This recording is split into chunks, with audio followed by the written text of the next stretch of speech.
Border में घर बनाया है लेकिन जन्नत में रहते हैं। हम इतना खुश नसीब है कि हम भारत में रहते हैं। माँ बाप को देख जरूर सकता है मगर मिल नहीं सकता, हम सरहद में रहते हैं। क्या आप जानते हैं कि लद्दाख का एक ऐसा गांव भी है जहां पहुंचकर लगता है जैसे समय रुक गया हो? और क्या आप जानते हैं यही रास्ता आपको भारत के आखिरी बसे हुए गांवों में से एक की ओर ले जाता है। आज हम त्याक्षी से निकलेंगे और पहुंचेंगे थांग गांव, एक ऐसी जगह जहां हर मोड़ एक नई कहानी सुनाता है। रास्ते में आएगा एक ऐतिहासिक पुल, अद्भुत नज़ारे और आखिर में मिलेगा एक ऐसा गांव जिसकी कहानी हर भारतीय को जाननी चाहिए। तो आपको वीडियो के अंत तक जरूर देखिए, क्योंकि आज हम सिर्फ सफ़र नहीं करेंगे बल्कि थांग गांव के इतिहास और उसकी अनसुनी कहानियों को भी जानेंगे। तो चलो शुरू करते हैं आज की वीडियो। यात्रा का आज तीसरा दिन है और आज हम जा रहे हैं यहाँ थांग यानी प्रथम गांव भारत में प्रवेश करते का, वहाँ जा रहे हैं। हम तैयार हैं, बस हमारा ड्राइवर कमज़ोर है, अभी वो आ जाएंगे तो हम निकलेंगे यात्रा के लिए। नीम सिंह नहीं वैसे चल पड़े पैदल कि मैं आपको आगे मिलूंगा, कितना आगे मिलेंगे हमको नहीं पता। सुबह की पहली किरण के साथ त्याक्षी की वादियाँ जाग उठी। ठंडी हवा, पक्षियों की मधुर आवाज़ और पहाड़ों पर पड़ती सूरज की पहली रोशनी इस सफ़र को और भी खास बना रही है। यात्रा की सबसे खूबसूरत शुरुआत वहीं होती है जहां प्रकृति आपको बिना कुछ कहे मुस्कुराना सिखा देती है। आज का हमारा लक्ष्य थांग गांव है, लेकिन मंजिल से ज़्यादा खूबसूरत उसका रास्ता होने वाला है। त्याक्षी से निकलकर हम चले हैं थांग के लिए, जो भारत का प्रथम गांव है। वहाँ है, मैं आपको वहाँ जाके गांव दिखाऊंगा। त्याक्षी से निकलते ही अपनी गाड़ी का नंबर लोग कितने लिखाना पड़ता है। अभी थांग की तरफ बढ़ रहे हैं तो एक तरह का ये अंतिम ब्रिज है। हम जैसे ब्रिज की ओर बढ़ेंगे तो यहाँ दो रास्ते हो जाएंगे। एक बाईं ओर सीधा रास्ता जाता है, वो रास्ता बॉर्डर के साथ साथ यानी एलओसी के साथ चलता है, और हम यहाँ से मुड़ जाएंगे। दाईं ओर ये सामने रास्ता आ गया, हम इसमें प्रवेश नहीं कर सकते, ये बैन है। यहाँ से हम दाईं ओर मुड़ेंगे तो अंतिम ब्रिज से होते हुए हम थांग जो गांव है उसकी ओर चल पड़ेंगे। ये वो सामने अंतिम ब्रिज है। नीचे श्योक नदी बहती है, बहुत तेज इस समय इसका बहाव है। ये पुल ही थांग गांव को जोड़ता है इस रोड के साथ। इस गांव को जाने के लिए ये पुल से निकलना ही पड़ता है, और जैसे बाहर निकलते हैं तो हल्की सी हरियाली हमको थांग गांव में देखने के लिए मिल जाती है।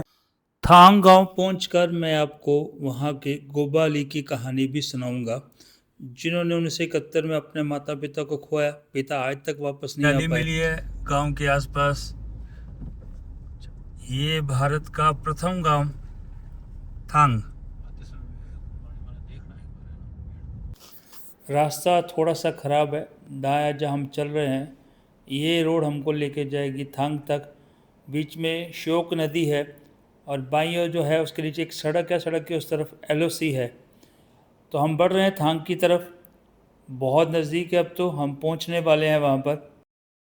बहुत खुशी हुई मन को। सरकार ने कुछ समय से थांग आने का रास्ता खोल रखा है। यहाँ टूरिस्ट आए, ये बॉर्डर भी डेवलप हो, तो वेलकम टू इंडो पाक बॉर्डर प्रथम विलेज यहाँ लिखा हुआ अंतिम गांव, मैं प्रथम गांव कहूँगा। यहाँ हम पहुँच गए हैं। ये सामने गोपाली का वो स्थान है जहाँ उन्हें म्यूज़ियम बना रखा है, लद्दाख को प्रस्तुत करते हैं। आइए उनसे बात करते हैं और उनसे पूरी कहानी सुनते हैं। आज मैं लद्दाख के टूर पर आया था और आते आते भारत का जो प्रथम गांव है जिसको थांग कहते हैं, मैं वहाँ पर आया हूँ और मुझे एक यूनिक व्यक्ति वहाँ मिला है। तो आज उनसे हम बातचीत करते हैं। गोपाल जी हमारे साथ हैं, इसी गाँव के रहने वाले हैं। तो पहले थांग गांव के बारे में कुछ जानकारी, थांग गांव कब का है, कैसा है, इसकी जानकारी दीजिए। तो मैंने एक कविता बनाया सर, उस कविता में कहते हैं, बॉर्डर में घर बनाया है लेकिन जन्नत में रहते हैं। हम इतना खुश नसीब है कि हम भारत में रहते हैं। माँ बाप को देख जरूर सकता है मगर मिल नहीं सकता, हम सरहद में रहते हैं। वाह, तो बात क्या बात है। बिछड़ कर साथ रहने के जमाना याद आते हैं, उजड़ कर अरसा तो होगा फिर भी चेहरे याद आते हैं। माँ बाप को देखते हैं दिन भर आंसू की रात आती। यहाँ पर अपना एक म्यूजियम बना रखा है, तो कम शब्दों में उस म्यूजियम का महत्व क्या जानेंगे, तो कहाँ से शुरू करेंगे? सर ये है सर, ये मैंने लद्दाख बनाया सर, मतलब लद्दाख और लद्दाख की कहानी है सर। आप देखते हैं सरहद में वो मोर्चा बनाया है, पहाड़ों पे फौज हमारे देश का रक्षा करते हैं, हम यहाँ नीचे रहते हैं। रहने के बाद ये लकड़ी का जो घर है सर, ये पुराने ज़माने के लोग क्या करते थे सर, इस नालों में गाय पालते हैं, बकरियाँ पालते हैं, भेड़ पालते हैं। पालने के बाद इनसे क्या मिलते हैं सर, कपड़ा मिलता के बर्तन में खाना बनाते हैं, लकड़ी के बर्तन में खाना खाते हैं, और भेड़ बकरियों को बालों से अपना कपड़ा होता था। 100% लद्दाख के लोगों को किसी और की जरूरत नहीं पड़ता था। यहाँ पर सर कम से कम 70 से ज्यादा वेरायटी का फ्रूट चारों तरफ लगा हुआ है सर। दिन को पहनने वाला कपड़ा भेड़ों के बाल से बनाते हैं सर। ये सर रात को पहनने वाले कपड़ा यानी याक का बाल से बनाते हैं सर। इस तरीके से सर, मतलब इसके अंदर आपको सिर्फ खाली फोटो मिलेंगे सर। ये बिल्कुल छोटा, ये सेम एक घर को मैंने उठा के यहाँ रखा है सर। तो इसके अंदर सर देखो, यहाँ पर बीच में खाना बनाते हैं सर, साइड में सो जाते हैं। बिल्कुल गरीब लोग सर खाली बोसे के अंदर घुस जाते थे, तो बीच में खाना बनाया, चारों तरफ सोया, छत छोटा सर, गाय भी इसी में रखा, बकरी भी इसी में रखा। 5 फुट 6 फुट बर्फ पड़ा तो इनको कोई फर्क नहीं पड़ता था। अभी सर में चाट, तो ये सर समल, ये गेहूं है, पत्थर का बर्तन सर, इसमें पका लिया।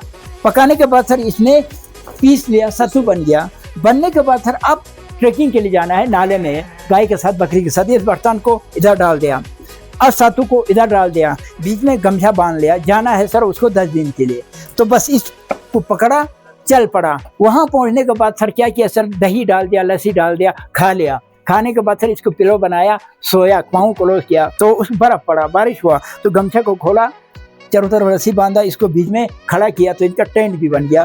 तो मैं समझता हूँ ये बहुत बड़ा है ना सर, ये इससे भी बड़ा होता है सर ये। अच्छा जी सर, ये जी सर, ये बकरे का है जी, ये याक का है? नहीं, जंगली बकरा से पहाड़ों में मिलता है, सर्दियों में भी नीचे उतार के आते हैं सर। चलो सर, मैं आपको कबूतरों को थोड़ा खाना दिला। आपने तो खूब कर रखा है यहाँ।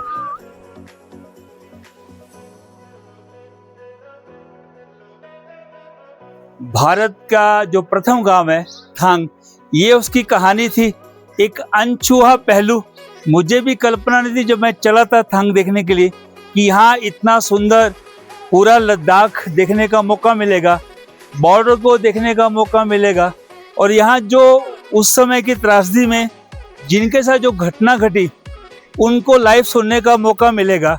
अगर आपको मेरी ये वीडियो अच्छी लगी तो आप भी कभी थांग आइए। जब भी कभी नुब्रा वैली आने का मौका मिले, तुर्तुक आने का मौका मिले, तो थांग जरूर आइए। यहाँ टूरिज्म आना चाहिए।